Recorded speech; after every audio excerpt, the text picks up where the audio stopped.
Diolch te Gwen. Wel, gai gynta, croesawu chi gyd i'n Zoom cynta ni o dymor y geia yma. Hyfryd gael cwmni gymaint ohonoch chi wedi troi mas. Mae'n noswaith hyfryd, ond mae dal i fod yn lyflu weld gymaint ohono ni wedi ymuno.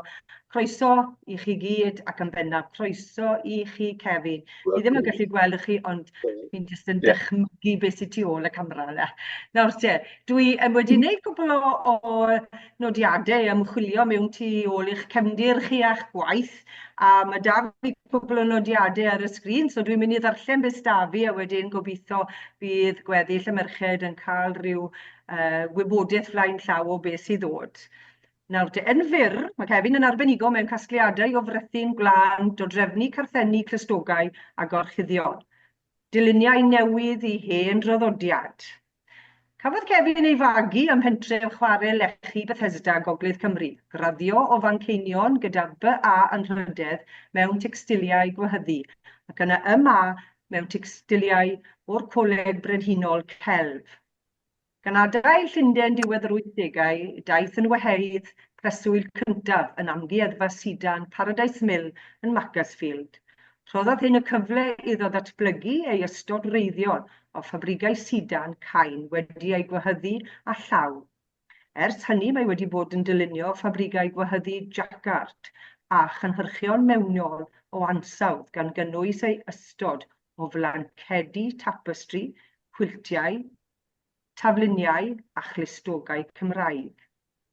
Mae ei gleintiaid wedi cynnwys sefydliadau mawr yn ogystal ag unigolion sydd wedi comisiynu dyluniadau pwrpasol i gyd weheddu gyda'i ffabrigau naturiol.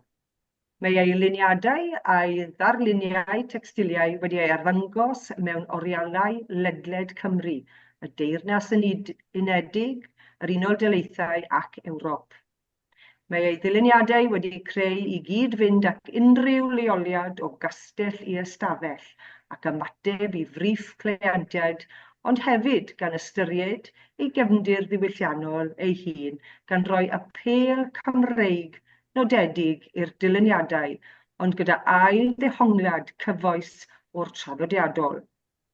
O'i siop stiwdio yng nghanol crefftau Rhuthun, mae hefyd yn stocio amrywiaeth o ffrabigau llenni a chlistogwaith, yn ogystal a chynhyrchion gan cynnwys blancedi, tafliadau a chlistogau. Ar hyn o bryd, yn gobeithio bod hyn dal yn gywir, Cefin, mae'n gweithio ar brosiect cyfnewid ddiwylliannol gyda Gogledd Dwyrain India, sydd wedi ysbrydoli casgliad newydd o ffabrigau a gweithiau arddangos. Dwi'n annog i chi fel cynulleidfa heno i fynd i wefan Cefin, ble dwi wedi bod yn neud yma bach o waith archwilio. Gwaith arbennig iawn mewn lleoliadau ar draws Gymru. Y Llyfrgell Genedlaethol, Eglwys Gadeiriol Lerpwl, Canolfan Sowar Merthyr a Chastell Cyfarthfa, a hefyd y Smithsonian yn Washington DC, i enwi ond rhai. Wel, gyda'r wybodaeth na, fi'n gobeithio nawr bod pawb wedi cael rhyw flas ar beth yw gefndir Cefin. Ond ni'n edrych mlaen nawr i glywed ac falle i weld gan Gymorth Tegwen ei waith a beth yw ei arbenigedd. Diolch yn fawr iawn, Cefin, am ymuno gyda ni heno, a diolch i ti Tegwen am wneud yr ochr dechnegol. Drosodd i chi. Wel, dwi'n ymddihiro yn fawr iawn, o'n i'n meddwl efo'r cyfrifiadur newydd yma, fyswn ni yna yn yng Ngogoniant, ond dwi'n ymddihiro i chi gyd ynglyn â hynny, ynde. Dwi wedi rhoi casgliad o ffilmiau bychan a slideshows bychan ymlaen i'w dangos hyn yma. Dwi'n yn siŵr os a todiad ydy hwn, os dwi wedi sôn am bryniau Casia efo chi o blaen, a dwi'n siŵr fydd pwy bynnag sy'n rheoli'r ochr technegol rhoi lluniau bach neis iawn ar y sgrin tra bod fi'n siarad yn hyn wrth bod ydych chi'n eisiau sgrin sgwar, felly. Ia, bryniau Casia, so dwi'n yn siŵr iawn os oeddech chi wedi ia, na chi, da iawn, dwi'n gweld y llun y 5 o fanna rwan. Ia, dwi'n yn siŵr iawn y faint, dwi wedi siarad â chi o blaen ynglyn â bryniau Casia, do? Do, yn gynnar iawn. Ia, so da chi wedi gweld ar y cychwyn be oedd y prosiect ynglyn â be o'n i'n mynd allan yna i'ch olrhain hanes Cymru yn bryniau Casia, i oel traed nhw, pwy oedd pwy a hyn a llall a ballu. A felly, so be dwi'n mynd i wneud gyntaf rwan ydy roed y ffilm bach ma ymlaen o ffotograffiaeth o Bryniau Casia i chi ddod i fewn i wybod pwy a lle ydw i'n sôn amdano fo. Cos weithiau, pan dwi'n sôn am Cymru yn India, maen nhw hyd yn meddwl am India'n gyffredinol efo'r eliffantod a'r teigrod a'r sidan a'r saris a'r holl cyrris a'r holl delwedd yna naturiol o India. Ond nid felly ydy Bryniau Casia o gwbl, a mi ges i fraw wrth fynd allan yna i chwilio am y pobl o flaen y blwch. Da chi'n clywed fi? Wedi teithio India cyn gymaint yn y mywyd. Mi ges i andros o sioc o wybod pryn sy'n ganddo chi fandwch. Yr un lluniau yn y bresyn. Ar ôl i fi fod yn Bryniau Casia, cos y syniad oedd mynd i edrych ar ôl pwy oedd y pobl tu nôl i'r blwch cenhadaeth y Bethesda Celfinaidd. Dyna oedd y nod mawr ohono fo. Chwbod pan oeddech chi'n hogyn bach ysgosul a falle oeddech chi'n mynd i edrych. Dyna be oedd y nod mwyaf gen i oedd mynd i chwilio amdano pobl yma yn India oedd yn gysylltiedig â ni. A fel plentyn gynnwch chi ddychymyg o casglu plant efo'r hen emyn draw yn China, Siroedd, Japan. A mae gennych chi ddychymyg stereotype o bobl sydd ddim yn derbyniol mwyach, ond delweddau plant ydyn nhw o India ar y pryd. A heb wybod pwy oedden nhw, mi eisiau allan yna yn 2020 i chwilio amdan pobl y Bryniau a tu nôl i'r blwch. Ac mi ges i ffit i ddweud y gwir, tydyn nhw ddim yn India. A rhaid i mi amddiffyn nhw fel hynna. Cassis ydyn nhw, maen nhw yn llwyth hollol wahanol i llwythau eraill India. Mae yn dalaith Megalia yn y gogledd dwyrain o India. Mae yna yn y Bryniau, mae gennych chi Bryniau Casia, mae gennych chi Bryniau Garo, a mae gennych chi Bryniau Jeintia.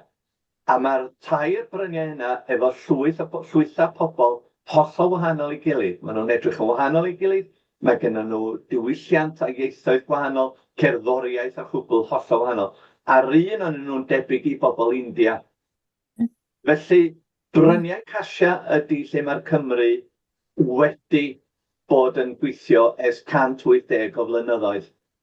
Ac efo'r pobl yma, da ni yn perthyn mewn ffordd fel brodyr a chwiorydd mwyach. Maen nhw gyfarwydd â ni, maen nhw'n gwybod pwy da ni, maen nhw yn gwybod i hanes ni, maen nhw'n canu i hymyna ni, mae iaith nhw ar lafar ac ar bapur oherwydd y Cymru. Rhyw fath a William Morgan yn 1588 yn trosi'r Beibl y Gymraeg ac yn sylfaen i achub yr iaith. Mi nath Thomas Jones wneud union yr un peth yn 1840, lle a hwnnw oedd sylfaen achub iaith a diwylliant y bobl Casi. So dyma'r bobl da ni wedi perthyn ac uniaethu efo nhw. Bod ni wedi anghofio amdanyn nhw, maen nhw'n cofio amdana ni yn bendant, dal i fod hyd yn oed heddiw yma. A fyswn i'n deud bod golau Thomas Jones a'i genhadaeth yn 1840 dal mor llachar yn Bryniau Casia rwan ac oedd o'r adeg hynny. Os ydych chi'n gwybod y darn yna o'r adeg chwir goleini'r byd, dinas a sodir ar fryn, a gosod, fysa neb yn gosod ei ganwyll o dan llestr, ond hytrach ei roed ar ganwyll bryniol i'r. Wel, dyna chi'n union beth sydd wedi digwydd. Da ni wedi rhoi gola Thomas Jones a'r holl genhadon o dan Leicester tra'n Bryniau Casia. Mae gola Thomas Jones a'r holl genhadon dal mor fyw, dal mor llechan a llachar y goedd o'r ioed. Felly dyna'r bobl. Ac o'n i'n meddwl ar y pryd, mi fyswn ni yn ganol berfeddion India, ond dwi'n meddwl pan nes i o'na, oedd y peth, oedd y delweddau o genna fi o Shillong a Bryniau Casia yn yna. So nawn ni ddangos lluniau brethyn y Bryniau chi ac o'n i ymlaen wedyn i'r ffilm nesaf, ia? Cos ydy'r ffilm o'r sleidiau sef, dydy hwnna ddim yna. Nawn ni ymlaen i'r hwnna, dwi'n meddwl. Llun a brethyn y Bryniau. Dyma dehongliad i y dehongliadau I mewn pwyth a brethyn o be welis I o hoel troed y Cymru yn Bryniau Casia yn yr adeiladau ac yn y trefluniau. So dyma delweddau o'r arddangosfa cyntaf tu ôl i'r blwch.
Dyna chi ar wahân, o'n i wedi gobeithio fysa'r ffilm cyntaf wedi bod yna, sef efo'r holl luniau o India mewn ffotograffs, casgliad o ffotograffiaeth. A mi fysa hwnna wedi dangos I chi y math o dirlun ydy Shillong. Tos na ddim byd yno sydd yn wastad. Maen nhw gyd ar lithra. A un disgrifiad ges I cyn mynd allan yna unwaith oedd gan Mrs Watson o Chradinbach oedd yn 104.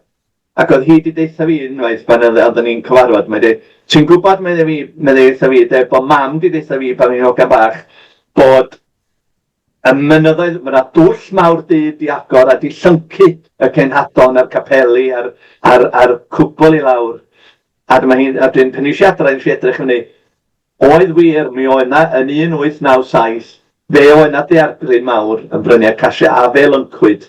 Mi ath yr capeli gyd I lawr y dyffryn, chwalwyd nhw, oherwydd os oedd ddim gwardadur yna, maen nhw gyd ar stilts. A felly oedd hi'n cyffwrdd ar hanes ar hwnnw efo mi. Felly, pan ath y cenhadon yna chi cofio, dim mynd yna fel yr eglwys yn Lloegr na hynny oedden nhw, oedd Thomas Jones yn mynd yna'n hollol annibynnol. Ac oedden nhw gyd yn siarad Cassi, ac oedd y Cymru oedd allan yna wedi gyd wedi ymgartrefu efo'r pobl gwreiddiol. A'r unig ffordd i mewn efo'r Cassis ydy drwy'r gwragedd, drwy'r neinia a'r mama, oherwydd bod nhw sy'n berchen a bob tir, bob arian a bob penderfyniad o fewn cymdeithas y Cassis. Y gwragedd, yn wedig yn neinia. Felly oedd Thomas Jones yn eitha craff i wybod hefyd bod rhaid mynd â gwragedd allan i ddysgu yn Ysgol Sul ac i weithio efo'r mama ar genod os oeddech chi am genhadu. Ond beth sy'n difyr i mi o rhan y ffaith bod y Cymru wedi bod allan yna efo'r busnes cenhadaeth, mae yna lot o bobl yn gweld o'n steddfod pan ni'n sôn am hyn. Pobl yn y Cymru yn troi trwyna o'r cenhadaeth o be oedden ni'n busnesu hyn a llall. Mae rhaid ni edrych tu nôl i'r gair cenhadaeth yna a be nath y fwyaf bwriad y Cymru yn y bryniau. Oedden ni'n mynd allan yna rhy fath yr eglwys yn Lloegr nag chwaith fel yr eglwys Gatholig sy'n eglwysi imperialaidd yn rhan o lywodraeth. Mi ath y Cymru allan yna o dan y sgrin. A gwaith nhw yn mwy deyrngarol, os liciwch chi. Athrawon, meddygon, nyrsys, mamoliaeth, hyfforddi, codi sylfaeni. Oedd Thomas Jones yn ymwybodol bod y Cassis yn cael ei camtrin. Ac o hynny, mi ath o weithio yn ytrach na mynd yna i bregethu Efengylaidd. Mi ath o i fewn yn ymarferol i sydd wedi codi safona byw, llythrenedd, addysg i wneud siŵr bod nhw'n gallu sefyll dros eu hunan yn erbyn y Saeson ac yn erbyn yr East India Company oedd yn rheoli ar y pryd. So mae eisiau edrych tu nôl i'r geiriau mawr yma fatha cenhadaeth neu coloneiddio, os ydych chi feddwl am the Welsh colony Patagonia. Mae eisiau edrych tu nôl i'r geiriau yma i weld be oedd bwriadau'r Cymru yn y bryniau. A gofyn wrth y Cassis eu hunan. A mae'r Cassis siŵr o ddeitha chi bod y Cymru wedi ymddwyn yn hollol wahanol i be oedd y llawer o rei oedden nhw'n delio ac ymwneud efo. A mae'n eitha difyr pan ydych chi'n mynd yna i wrando ar eu lleisiau nhw. Ac ar ôl yr tu ôl i'r blwch, yr arddangosfa yna fi'n drwedd lle o'n i'n edrych ar yr adeiladau wedi nabod oel troed y Cymru, be oedden nhw wedi adael i rôl y capeli, y bythynod bach na, oedd yn edrych fatha bythynod i fyny efo tŷ yn acer efo ieir un ochr, dillad ar lein ochr arall, berllen, union ei fath. A pan da chi yn gosod hynna i gyd i fyny, ac ar ôl i fi edrych ar hynny, y cam nesoedd yn dod i lawr wedyn oedd pwy oedd y bobl yn ymwneud â hyn. A be ddoth i law i mi oedd, ges i 6 llythyr. A dwi'n meddwl y dyma'r darn dwi'n siŵr o data fo efo chi heno fo mwy na dim byd fel Merched y Fawr ydy'r llythyrau yma. Ac i hel y llythyrau yma i mewn. Ac i ofyn y pobl sydd efo'r llythyrau yma i ddod nhw i fyny i cael eu cofresu trach na genedlaeth nesaf i lluchio nhw. Mi ges i 6 llythyr yn y post gan rwy'n oedd yn perthyn i Beryl Edwards oedd yn dod o Glyn Ceiriog o Llangollen. Oedd wedi bod yn nyrs yn Bryniau Casia amser hyfal 1-dim-4-dim ymlaen. A llythyrau e-bost, e-mails hi oedden nhw, adra i'w chyfaill hi oedd yn nyrs yn Fangor. Ac yn y llythyrau, mae hanes i dyletswydda hi o ddwrnod i ddwrnod, i bywyd hi. Os ydych chi wedi gweld y ffilm y midwife ma, y rhaglenni midwife ma'r teledu. Ar y teledu, wel, gwch chi anghofio hynny ddweud y gwir os ydych chi'n meddwl am y llythyrau yma. A mae Beryl Edwards yn ei 6 llythyr yn disgrifio i unigrwydd hi, yn hogan ifanc, 23 mlwydd oed, di landio'n ben Bryniau Casia, yn nyrsio, efo 8 ward i'w gofal, yn mynd i'r theatr, yn mynd â'r pobl i'w theatr, yn neud y mamolaeth, yn mynd allan i'r pentrefi i wneud gwaith nyrsio, yn 24 mlwydd oed. A hefyd y ffaith nid yn unig bod ti'n gyfrifol am yr delwedd sydd yna, ond yr unigrwydd da chi'n glywed, erbyn chi gychwyn o'r llythyr cyntaf i'r chwechad llythyr, da chi'n dechrau teimlo y baich oedd ar ysgwydd y ferch ifanc yma o Langollen i ni fod yna beth ni. Mae yna pethau digon doniol yno hefyd ynglyn â bod fi'n chwilio am ŵr drwy'r llythyrau, mae'n dweud, mae'n amser fi cael gŵr, mae'n ddigon y gyfle. A mae'n deud yn un i'r llythyr bod ti, mae yna un gŵr yma ar lif o'r fyddin. A dwi'n bach o, dwi'n gwneud yn dda iawn efo fos, di meddwl hi. Ond da, fo ddim cosais di o meddwl hi. A mae'n rhaid o'n i llythyr i'w ffrind y Fangor. Mae hwnnw off y card. Ond mae'n un arall yna sy'n Gymro. Ond ddim cyd-dynnu efo fo. Mae wedi bod allan yn os adwn i pictures yn Shillong efo fo. Ond neith o ddim, cos ddim yn cyd-dynnu efo fo. So i ryw raddau dwi'n meddwl, efo'r llythyrau yma, maen nhw'n bersonol, maen nhw'n addfwyn, a dwi'n meddwl mae gennym ni ffilm bychan i chi weld rwan o bocs o 3 llythyrau. So ni roed y ffilm yn nyrsys ymlaen, gwch chi weld beth dwi'n feddwl. Fe wnaethon ni yn y ffilm bach yma oedd cael hyd i rywun yn Llangollen oedd efo acen Glyn Ceiriog i ddarllen y llythyrau a'i recordio fel bod ni'n cael yr acen gywir i'w iaith i a rhoi llais yn ôl i Beryl i ni cael chlywed hi'n darllen i llythyrau hun. A hefyd, mae yna lythyr yna gan Margaret Owen oedd yn sister yn Bryni Acasia. A mi nath nith Margaret Owen ddarllen y llythyr yna i'r ffilm hefyd. So dwi'n ni'n dweud ffilm byr di hwn, mae'r ffilm llawr yn lawer hir. Ond dwi'n ffilm bach i callonydd ar wrth a fi rwan, beth bach chi'n ymweld i. Os gawn ni'r ffilm Beryl Edwards nesa, yna gawn ni weld, fydda ni drafod hynny dwi'n meddwl.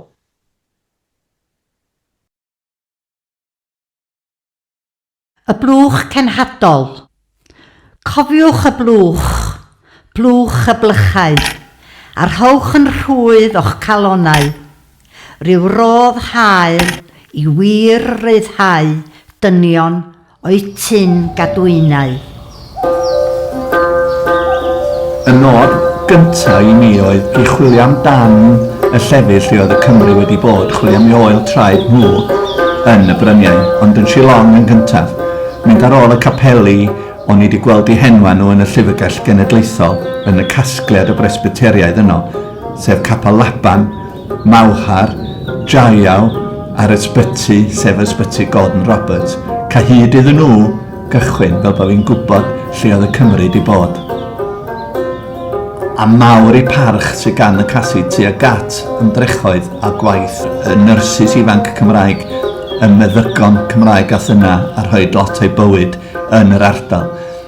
Mae'r dylanwad i weld, mae'r parch i weld, a mae'r cyfeilldarwch i weld gan y bobl.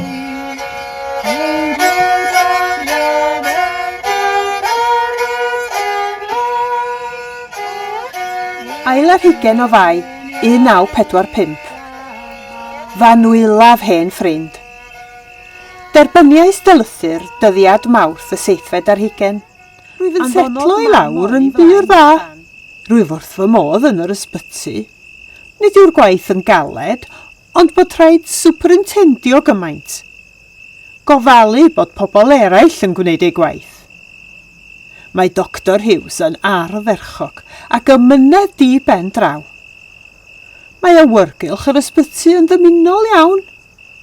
Mae'r casis yn bobl neis iawn a'i croen bron yn felyn.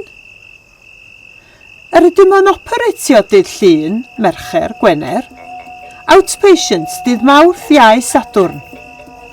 Ylys 2 oedd gastroenterostomy, 2 tonsillectomy, cataract, 2 ventral suspension ac emergency caesarean. Byddwn yn mynd yn cases ein hunain i'r theatr. Bym yn y pictures ar fy half day efo sergeant yn treulio lif efo un o'r cenhadon. Nid wyf yn cyn iawn ero, ei fod yn Gymro. Rwyf yn dechrau dysgu chwarae tennis. Mae'n siŵr fod yna lawenydd mawr fod y rhyfel ar ben. Neithiwr bym yn y pictures anxious efo doctor. Anghofiais dweud fy mod wedi bod off sick am wythnos diarrhea. Mae yma tua 20 o maternity beds yma. Rwyf yn gyfrifol am male a female wards a tua 8 side ward. Mae'r X-ray yn marvellous a diddorol i'w gweld enwau o Gymru uwch ben y gwlau fel Betws y Coed, Ysbyty Ifan. 40 o'r 5/1945, ni chefais amser i orffen hwn echdoi.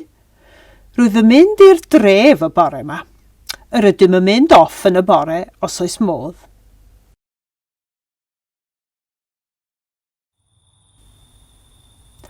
Ni chefais orffen hwn tan heno. Da oedd gennyf dy glywed yn sôn am fy nychweliad. Rhaid i mi edrych am ŵr. Gyda llaw, mae yma un cenhadwr single yma. Dy ffrind Beryl.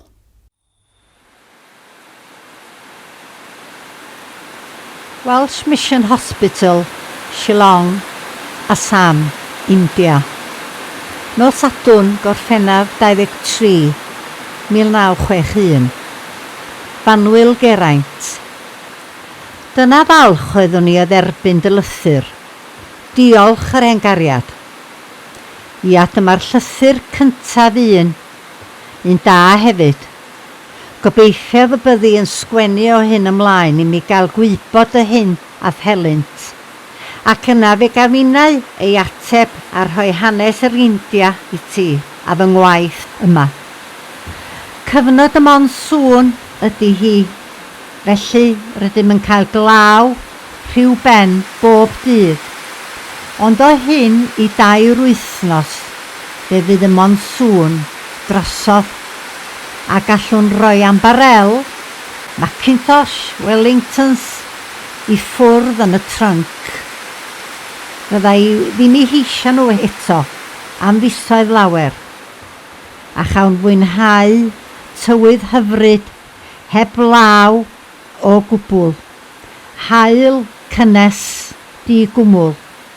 Byddwn gyda hyn yn dechrau edrych i gyfeiriad y gogledd i edrych a welwn ni gopaon yr Himalayas. Mi welwn ni hwy yn blaen a haul y bore yn tywynu ar y tragwyddol ia. Edrychant fel tyrau grisialaeth. 26 i 29 mil o droedfeddi. Meddylia mor fawr wrthynt. Wrth gofio, mae ond rhyw 2,000 ydy'r Wyddfa. Wyddys di enw'r lle glapaf yn y byd. Tydio ond rhyw 23 milltir oddi yma a buaswn yn mynd yno bob dydd. Lle o'r enw Cherrapunji. Mae gen i domatos nobl yn yr ardd, letys, cres a llu o flodau hardd. Buan iawn y bydd y oranges yn eiddfed a chawn ddigonedd.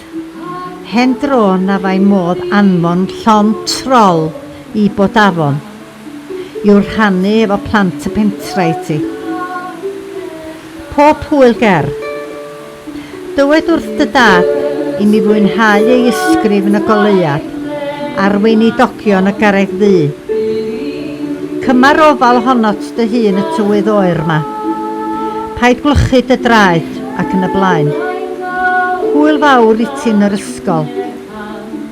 Nos dar hen ger, bydd yn fachgen da. Cofio nat bawb, Aunty Mac.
Teitl yr arddangosfa yr ail arddangosfa oedd Trwy Law a Trwy Llun, sef Trwy Law ysgrifen, sef y llythyrau, delweddau a hanesion a dychymyg y pobl oedd wedi bod yna pan oedden nhw'n sgwennu llythyrau yn ôl y llythyrau. A wedyn, dyna yw sylfaen o, a dyma chi'r Cassis eu hunan cyflwyno nhw i mewn i'r ffilm hefyd o rhan i stori nhw. Beth sy'n ddifyr i fi o rhan y llythyrau ydy'r ffordd o'r diwedd da chi'n dechrau cael yr angerdd, yr aberth oedd y genod ifanc yma wedi rhoid, y merched ifanc yma wedi rhoid yn Bryniau Casia. A mi geis i'r gyfle o cyfweld 2 chwaer yn ei 70au oedd yn byw gyferbyn ar golofn, welsoch chi fanna efo hynna nhw, ar ryw fflat dros ffordd i'r hen gapel neu'r Welsh Compound, Mission Compound felly. Ac o'n i eisiau mynd yna i swpar i de at nhw. A gofyn nhw hanes oedden nhw'n cofio, da chi'n gweld, y Cassi, y Cymru yn y Bryniau. Ac oedden nhw'n deud, well, yes, I remember Miss Evans, I remember Miss Roberts taking us to school, medden nhw. Ac oedd gen nhw upright piano, ac oedden nhw'n deud, wel, mae gen ni gyd upright pianos yn y taith o'r hyn, oherwydd bod y Cymru wedi dysgu ni chwarae piano gyfer mynd i capal ac ysgol Sul. A mi eisiau ofyn nhw, well, do you remember what Miss Evans and Miss Roberts were like? Were they good to you?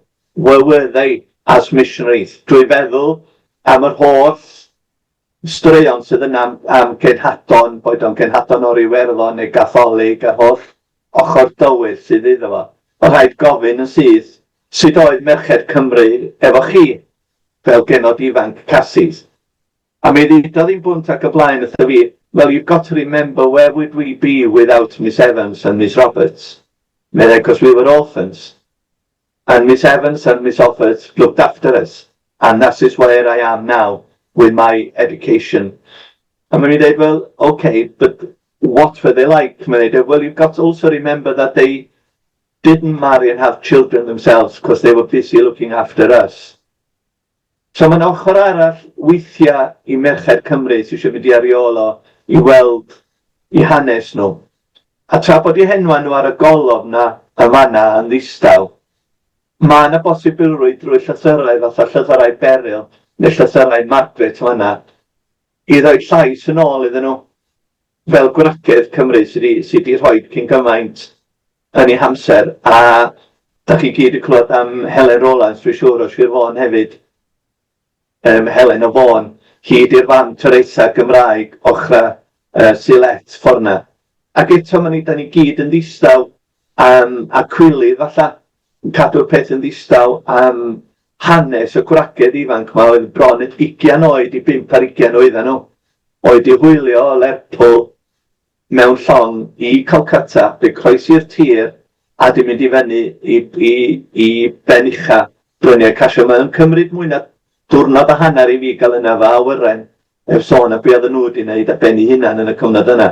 Felly mae gen i ryw fath o pel o fanna wrth edrych ar y llythyrau yma i hel cyn bo'r genhedlaeth nesaf allan taflud nhw yn ddibwys i'r bin, bod ni'n trio cael pobl i ddod â'i llythyrau ymlaen i ni cael ei llais i be ddigwyddodd i hanes y gwragedd a'i be nath nhw wneud drwy fod yn athrawon a nyrsys a byd wragedd allan y Bryniau Casia. Mae yna stori ddifyr o fanna sydd heb i gael ei ddeud o rhan gwragedd. Da ni wedi edrych ar falla yr deiseb heddwch gwragedd sy'n newydd ddod drwad gyno ar llawer o faes rwan. Ond beth am edrych ar falla llythyrau fel Beryl Edwards i gweld be'n union oedd ymdrechion a be oedd rhodd y gwragedd yma i pobl yn y Bryniau Casia. Mae nhw yn edmygru nhw fawr iawn yng ngweithgar iawn ohonyn nhw, ond sut da ni'n gweithio ar y peth. Dyna un peth, felly, so dyna'r ail stori. Wel, da ni wedi symud ymlaen i'r cam nesau ddweud gwir. Achos yn ymwybodol bod ni'n trio cadw fod mewn amser. Mae'r stori yma'n un hir. Mae gen i yn landio fan hyn fori 5 casi yn dod i aros. 5 sydd wedi cael ei hyfforddi gan ysgoloriaeth Mair Jones, Telyn Norris Colwyn o Rhuthun. Mae'r ysgoloriaeth wedi cyflawni i agor drws rwan o ail gynna y perthynas rhwng ni a nhw. Nid yn grefyddol, mae Presbyteriaid yn rhan o'r stori, ond yn ddiwylliannol. Ac agor y drws eto rhwng ni a'i cefndryd yn Bryniau Casia. Dwi'n galw nhw'n cefndryd neu Frodi'r Perydd, oherwydd bod ni wedi dylanwadu cyn cymaint ar ei bywydau nhw oes bron i 20 mlynedd. A o wythar yn arna fi fel plentyn. Felly, so be wnaethon ni efo'r ysgoloriaeth ar ôl Mair oedd mynd at Helynau fyny yna, dysgu'r 5 bach yma ar Zoom, cael gwers awr rhwng 5 efo un telyn. A maen nhw'n dod yma fori, maen nhw'n landio fori, a mi fydden nhw'n perfformio yn Gogledd Cymru ar y telynau, ond hefyd yn bennaf yn rhannu diwylliant nhw yn Ysgol y Creuddyn, yn Peniel yma. Maen nhw, y 5, maen nhw wan di ffurfio hunan yn gwmni i perfformio, sef The Casi Cymru Music Group sy'n defnyddio asio offerynnau a cerddoriaeth a traddodiadol tribal Casi nhw hunan efo'r telynau ac yr afon Cymraeg. Maen nhw'n gyfarwydd efo o rhannu dylanwad ni arnyn nhw. Felly mae yna, cyn gwch chi ofyn cwestiynau mi wedyn, mae yna ffilm bach o AJ yn canu. Gewch chi roed y ffilm bach yna ymlaen? Dyma AJ, fe ddoth yma am Eisteddfod i perfformio ar maes Eisteddfod, a dyma fo'n canu un o gyfansoldadau bach nath o ar y delyn tra bod yma yn mis Awst. Yn lolfa fi mae'n perfformio, ond os gawn ni glwad AJ yn canu ar y delyn, gwch chi weld pa mor sydyn maen nhw wedi dod.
haba umat hijau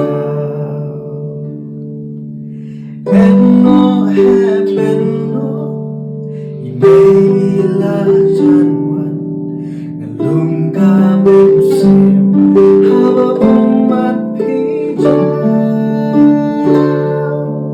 jangan kau pihak jangan kau pihak abdeng kami padu nginang snokin jauh jangan kau pihak jangan kau pihak abdeng kami padu nginang snokin jauh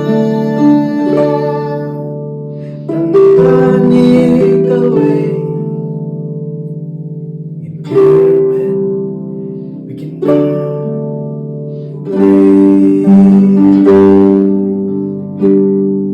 Snap hap, snap Kesunyi panajai Ikan surga lapang Sying man letang Snap hap to snap Kesunyi panajai Ikan surga lapang Sying man letang Jangan kau pihak jangan kau pihak abdeng kami padu nginang smokin jauh jangan kau pihak jangan kau pihak abdeng kami padu nginang smokin jauh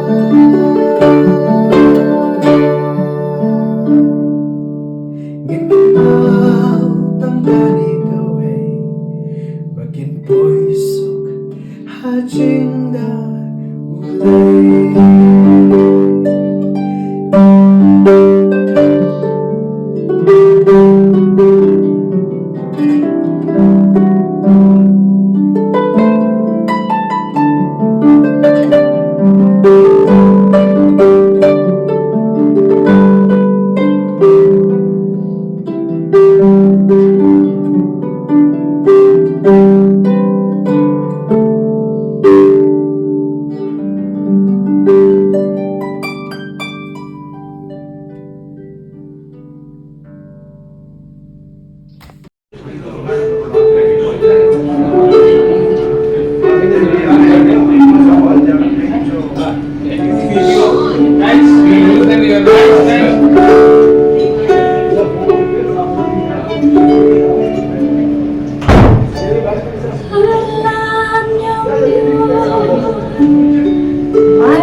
Mae rhywbeth yn dod trwyddo.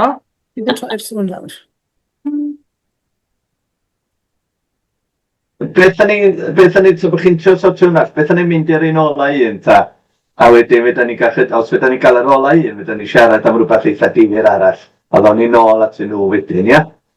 Newn ni rannu nhw i gyd ar ôl y digwyddiad. Maen nhw gyd yma'r 5.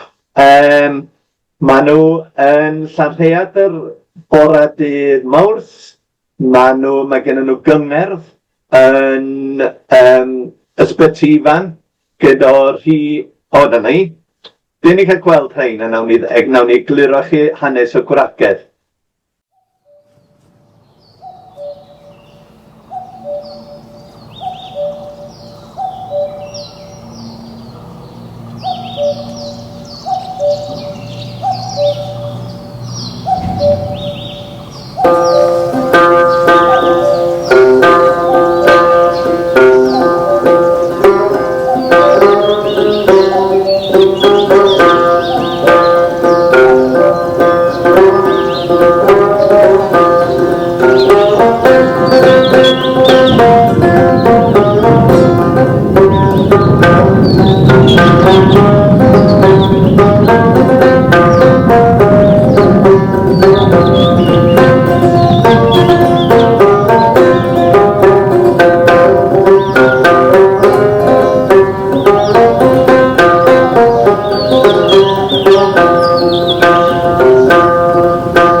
Maen nhw'r gwragedd. Gyda chi'n sain eto, ond dim ots.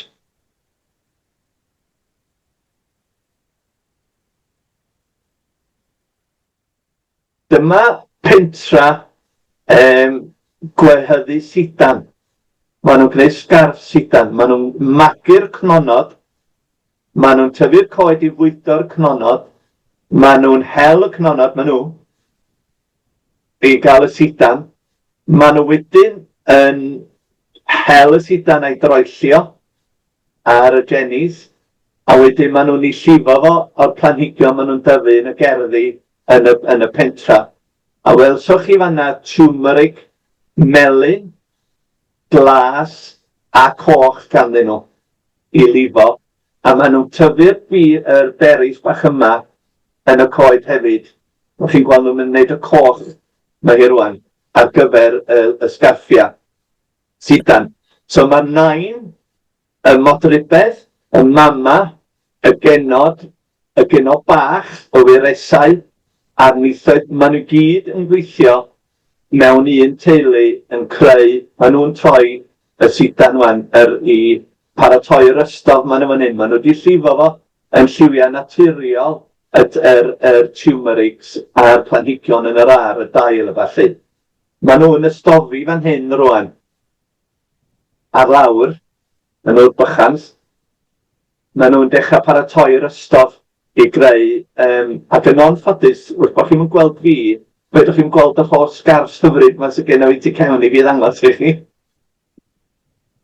Ond, da chi'n gweld, maen nhw wedyn bob un o'r tai yn y pentra efo gwydd yn yr ar, a mae fanna maen nhw'n gweu efo llaw i greu'r sgarffiau yma.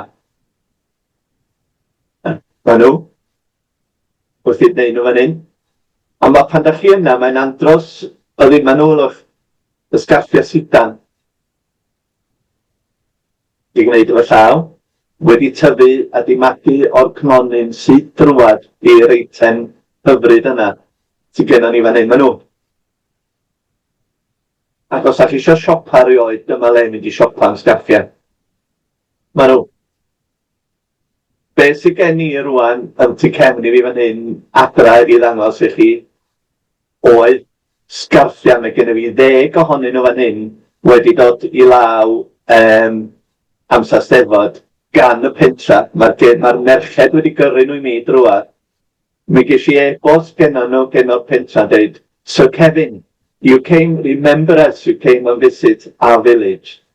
And maen nhw'n gofyn wrtho fi, "Can you help me at all, help our village at all, with our scarves?" Wel, oedden nhw'n gwybod bod fi'n gweithio efo'r ochr delyn a'r cerddorion, a'r ysgoloriaeth, a'r cultural exchange yna, a'r holl hanes y Cymru. Ond o'n i'n meddwl, dyna maes i yn der ochr textiliau, maes mywyd i mewn ffordd.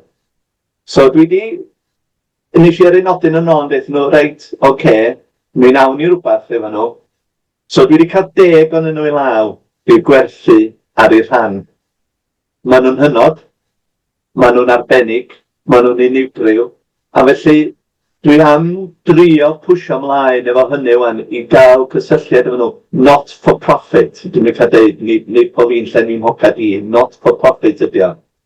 Ond i helpu nhw i gael addysg i'w plant y bychan yn y pentrefi. Cos mae bob aelwyd yn y pentra yna yn cynnyrchu ar hynna'n. Fydd hi, ochr yna, yn siŵr o fod yn chwaer yr un ochr ar, cos be nes i yna tro dwytha, nes i edrych i un ti, mynd drwy ciciad y giat, mynd i gweld ti, gweld nhw y teulu yn creu sgarfs, prynu 3 sgarf gan hi, nes i allan o ti hi a dweud, "Diolch yn fawr iawn, croesi'r llwybr, ogo giat mynd i weld y nesaf." Dyma hi'n deud yn bwyntag mae'n fi, "I see you bought some scarves from my sister." "So you'll buy some scarves from me then," meddai hi. So nes i ddod o'n efo 7 scarf i fi fy hun. Oherwydd bod maen nhw'n chwiorydd i gilydd a maen nhw gyd yn rhedeg i ylwydu drwy gwerthu y sgarffiau arbennig yma ti wedi gwneud. Felly o'n i'n meddwl bod yn eitha syniad i trio meddwl am sut fedrith gwragedd Cymru falle helpu gwragedd sy'n perthyn i hanes. Ac o'n i'n meddwl, reit, mi ddoi a sgarffiau drosodd. So fi wedi cael 10 o'n nhw yma i'w gwerthu, ac yn Terfelyn ydi o. A fydd unrhyw, dwi wedi prynu nhw wrth gwrs, cos sy'n ni byth yn dod ei cynnyrch nhw yna heb o fi'n talu amdano nhw gynta, oherwydd diolch yn 10 iddyn nhw i golli allan. So mae wedi cael eu talu amdano nhw, ond mae unrhyw elw sydd ar y sgarffiau yma yn mynd yn ôl iddyn nhw ac i goffra y pentra. So mae'n drist iawn bod gen i fi ddim camera i chi, oherwydd mi fyswn ni'n wedi gwisgo'r eich fashion show chi yma efo'r sgarffiau yma'n hyn am wir ar i chi. Os da chi'n wedi gweld sgarffiau tebyg, maen nhw'n anhygol yn eu lliwiau, maen nhw'n anhygol yn eu ansawdd, a maen nhw yn wirioneddol hyfryd i gwisgo. A di gwneud efo urddas ac yn naturiol o byd natur, dweud y gwir, fel y maen nhw. Felly o hwnna y ffilm ola yna o'n i'n mynd i ofyn drwy edrych ar y holl ffactorau sydd wedi dŵad allan o fynd i edrych tu nôl i'r blwch, o fynd i chwilio am y bobl dwi'n gofio pan o'n i'n 8 oed yn Capal Caneddi yn Ysgol Sul yn Hel Pres i bryniau Casia, a rioed yn gwybod pwy oedden nhw. Ac ers i fi fynd yna'n 2020 i edrych arwynebol ar Hwyl Troed y Cymru a'r Cenhadon, edrych ar y pobl yn yr arddangosfa trwy law y llun, a rwan di dŵad efo'r pobl eu hunan creu ysgarffiad dod i fewn i bywydau nhw fel pobl casys, a mae bod nhw yr ata ni hefyd rwan. Dwi'n meddwl bod hwnna wedi bod yn dipyn o antur mewn rhyw 4 blynedd i ddweud y gwir efo Covid yn ei ganol o. A rwan dwi'n jyst yn edrych ar ffyrdd fel Merched y Wawr mewn pobl eraill sydd falle sisio siarad efo'i cyd brodyr a chwiorydd yn Bryniau Casia wrth bod ni wedi busnesu cyn gymaint yn ei bywydau nhw. Ac yn ei diwylliant nhw dros 20 mlynedd. Dwi'n meddwl bod yna gyfle rwan efo Llywodraeth Cymru tu cefn i ni a Welsh Arts International i agor dialog a gweld pobl newydd sydd wirioneddol efo parch a cariad mawr tuag ata ni fel pobl. A dwi'n meddwl yna gyfle fanna i greu rhywbeth hyd yn oed os ydi o, fel da chi'n gweld byd y gwragedd casys yn creu sgarffiau. Y merched yn creu hwnna i gynnal eu hunan ydi o. A mae yna rhywbeth anhygoel yn y ffordd mae'r casys yn gweithredu fel yna. Mae gennym nhw yn ei bywydau hefyd, yn ei diwylliant. Da chi'n gweld pobl yn Cardota yn Bryniau Casia, fel da chi'n meddwl amdanyn nhw'n India. Da chi'n cael nhw ar hyd y strydoedd yn Cardota fel yna, oherwydd yn ôl i diwylliant nhw a'i crefydd nhw, mae bob person sy'n perthyn i fi, dydwch yn nghefndan neu chnitherod, sy'n perthyn i fi yn gyfrifoldeb i'r teulu yna. A felly fysa nhw ddim yn gadael neb sy'n aelwyd o'i teulu Cardota. Mae'n gyfrifoldeb ar y teulu i fagu edrych ar eu hola nhw ac i wneud siŵr bod nhw'n ddiogel ac i hachub i cama nhw. A felly, da chi'n cael y casys yn gweithredu fel yna yn Bryniau Casia. Mae'n rhywbeth sydd da chi'n ymwybodol ohono fo ar ôl teithio India, bod o ddim yn bresennol yna. Mae rhywbeth i diwylliant nhw yn glwm ar yr aelwyd yn cael ei reoli gan y neinia yn pennaf. Ac o'n i'n sylweddol gael gwybod gen nhw hefyd. Y neinia sy'n reoli. Hi sy'n eiddo popeth sydd gan y teulu yn dir, yn adeiladau, yn arian. Os oes ni fel gŵr, fysa bob cyniog fysa ni'n ennill yn gorau mynd i'r wraig yn sydd. So ni'n cael hawl i eiddo'r tir y gwraig sydd efo.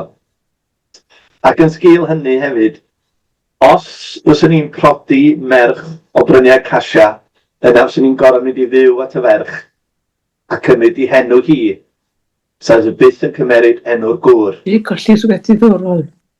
A nid yn unig hynny hefyd, ynddo?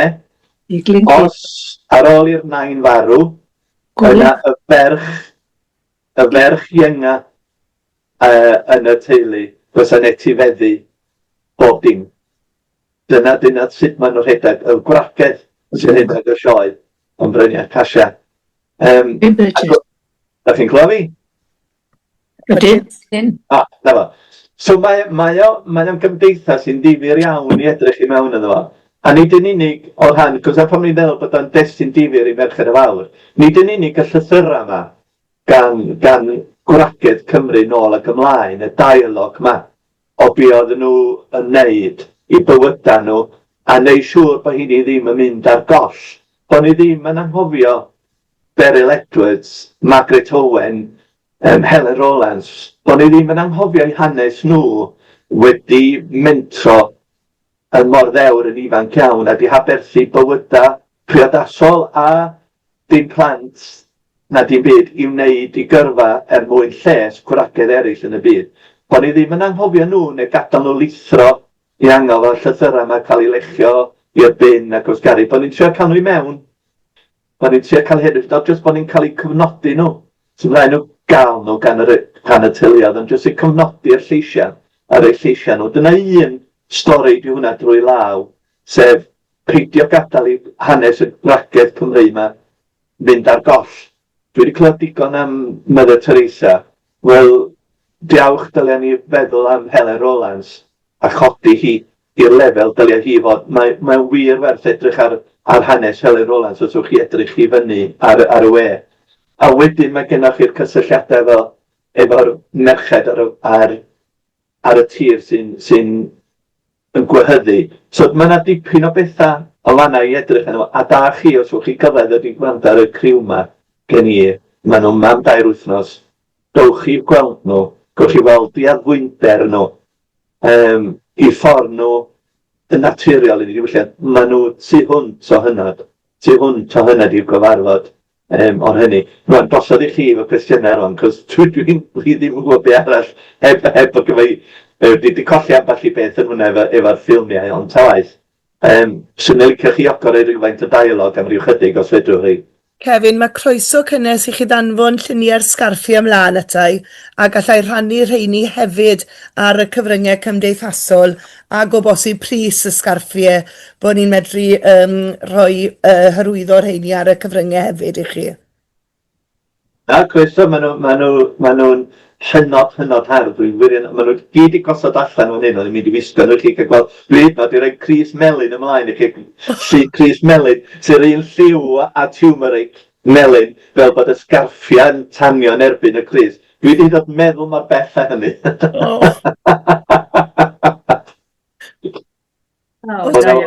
Os rhywun â cwestiwn i ofyn? Neu sylw i wneud? Bydd eich chi ddangos.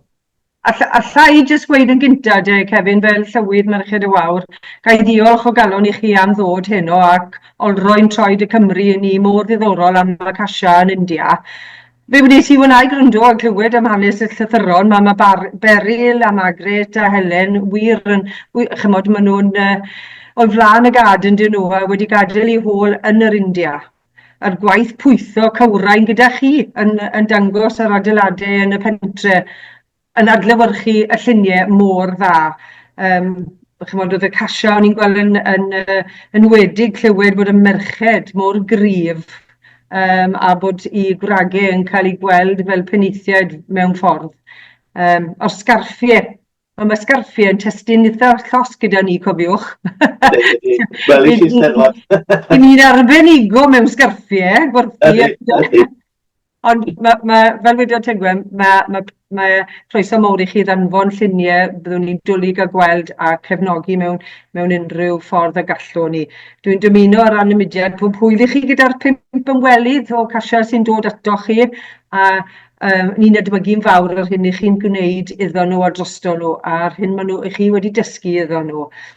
A hynny o eiriau gyda fi de, os gynnau unrhyw un arall sylwad i wneud neu cwestiwn penodol ynglyn â beth i ni wedi gwrando. Mae colled o ddim o'ch gweld chi yn bersonol, Cefin. Ie, dwi ddim yn deall. Popeth yn iawn. Chyfo beth waith, mae'n dda bod ni'n goffo gwrando wedyn yn dweud. Os nad ych chi'n gweld gormod, mae rhaid i bobl i ryndo mwy ystod a chi tueddu yn os na oes gormod o weld. Ond mae'r lluniau wedi bod yn adlewyrchiad da o beth i chi yn gwneud a yn edmygedd ni tuag at y pobl hynny. A gymaint mae'r parth gyda'r Cymru at y Casia a'r gwrs nhw gyda ni hefyd. I ni wedi cael agoriad llygad. Oedd wir gyda fi ddim yn siŵr beth o'n i'n mynd i weld na clywed, ddim cweit yn siŵr beth o tu ôl y teitl hynno. Ond wir wedi mwynhau, mae problemau technegol yn digwydd i'r gorau. Ond fe weithio ni trwyddo a war y teg i Tegwen yn seren ni tu ôl wedi brwydro'n galed, fi'n gwybod. A fyddwn ni unrhyw beth allwn ni wneud, chymod, ar ôl hyn o wrth gwrs i roi ar ein cyfryngau ni i'r rhai sydd ddim teimlo bod ddim wedi bod yn gallu bod bresennol heno a byddwn ni'n hunain wedyn yn gallu dilyn i fyny ar beth falle gollon ni mas i weld. Os ywch chi mae'r llythyrau llawn ar Kevin Burgess YouTube. Fedrwch chi weld nhw fanna, mae'r ffilm yn gyfan tua 20 munud, y llythyrau Beryl Edwards yn hwnnw. Mae hwnnw i weld y ffilm yn y llawn, a mae yna dipyn ohonyn nhw o'r rhan slideshows hefyd yn neud o'r India ar YouTube, Kevin Burgess YouTube, a tudalen fi rwan, mae yna deunaw, just chwiliwch am yr India, mi welwch chi y ffilmiau tu ôl i'r blwch arno fo hefyd yn egluro hanes y bwriad cyntaf. A wedyn mi gawch chi drwy law y llun efo'r llythyrau nyrsys. Mae yna 2 ffilm hynod iawn wedi cael ei wneud y fanna. So, os ydych chi'n dal i fyny, cerwch ar Kevin Burgess YouTube, mae'r ffilmiau yn llawn ar hwnnw. A mae yna slideshows o'r gwaith hefyd yn gron ar hwnnw. So dwi'n ymddiheuro bod fi ddim yma yn y cnawd fel y cyfri yn y top melyn yn barod i ddangos y sgarffiau chi. Dyw awr efo'r cyfrifiadur yma pan bod y camera ymlaen, ond dwi'n ymwneud am hynny. Ond dwi'n gobeithio bod wedi bod yn chydig bach yn coherent i chi o rywfaint o'r syniad. A'r apel hefyd i dechrau hel y llythyrau mae mewn. Cyn bod ni'n anghofio o gwragedd yma. Hanes merched Cymru dyn nhw, nid gwragedd hun, genod ifanc iawn. A mae'n bechod, mae'r Cassis yn reit yn ganol Shillong, mae'r golef mawr, mae 4 ochr, yn tu allan i'r hen gapel, y Welsh Christian Compound ma. Mae yna golef mawr, a mae'r Cassis yn rhoi bloda rownd o, a'i fagu fo bob diwrnod. A mae enwa y merched ifanc, mae gyd anno fo. Ond mae'n bechod bod ni ddim yn cofio nhw. A'i hanes nhw fel dewter ifanc iawn. Dyw awr yn 20 oed be sy'n ni'n neud, ond yn 20 oed i deithio mewn llong o Lerpwl am 8 wythnos i Calcutta, a ben eich hun, a croesi Bangladesh i Selet, a wedyn i fyny ben y mynydd, cyn bod chi hyd yn oed yn gwneud i byd a ben eich hun. Mae yna rhywbeth arbennig iawn yn genod ifanc Cymru yn wneud hynny. Felly, erfyn yna chi beidio gadael o fynd i angof. Diolch i chi am codi ymwybyddiaeth am dan yr dair merch a gymaint wnaethon nhw aberthu i bywydau ar gwell y Casia. Mae rhaid cofio hynny. 4 ochr i'r colofn yma o enwa, nid tair ydyn nhw, ond dwi wedi sôn amdano nhw, ond mae yna 3 ohonyn nhw drwy Eglwys Presbyteraidd wedi mynd allan yna i wneud hyn, ac eto chydig, da ni'n cael clywed amdano nhw. Mae hanes nhw'n ddweud i gwir. Diolch am nad, Kevin. Gai ofyn o swyn arall, angen gwneud sylwad neu gofyn cwestiwn i dynod? Wel, o'n i'n clywed Kevin yn sôn rwan am y merched math allan. A mi gofies yn sydyn, mi oedd ym mhrif athrawes i yn yr ysgol gynradd, yn Rhos y Gwaliau, ysgol fach yn y wlad, yn y Mil y Bala, heb fod yn bell, Morfydd. Dwi'n meddwl mae Catherine Morfydd Davies oedd enwi, a dwi'n mynd yn ôl rwan i'r 50au, a dwi'n siŵr bod hi tua yn ei 50au, amser hynny, oedd hi'n hen iawn i fi yn 80 oed. Ond oedd hi wedi bod yn genhades, mi gofies yn sydyn rwan, ond dwi ddim yn siŵr iawn yn ble. Ac oedd hi yn fi briod, oedd gen i frawd yn byw yn y Bala, oedd hi'n byw efo hwnnw a'i wraig, tra oedd hi'n dysgu fyny'r Rhosgwaliau. Ond be ddigwyddodd, dychmod, oedd hi'n cadw cysylltiad efo rhywun, os neu lythyrau yn rhywle. Os mae Presbyteraidd oedd hi, mi fydd hi henw hi ar y golofn. O reit, ie. C.M. Davies oedd hi, Catherine Morfydd Davies. Ie, os mae Eglwys Presbyteraidd Cymru fydd hi henw hi yno, i fyny yna. A mae'r Cassis yn gwarchod y golofn yn hynod, dweud i gwir.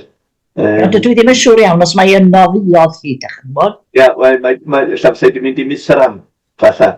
Ie. Yr ochr arall, o'r Presbyteriaid yn nhw hefyd. Ond os mae Annibynwraig oedd hi, mi fydd ei di mynd i Madagascar.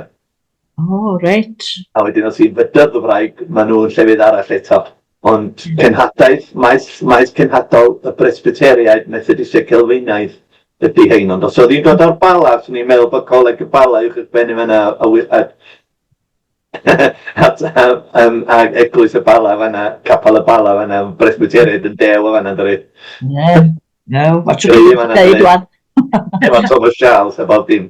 Da ni'n dod i'r Bala, mae'r 5 yn dod i'r Bala i cael fish and chips cyn fy hir.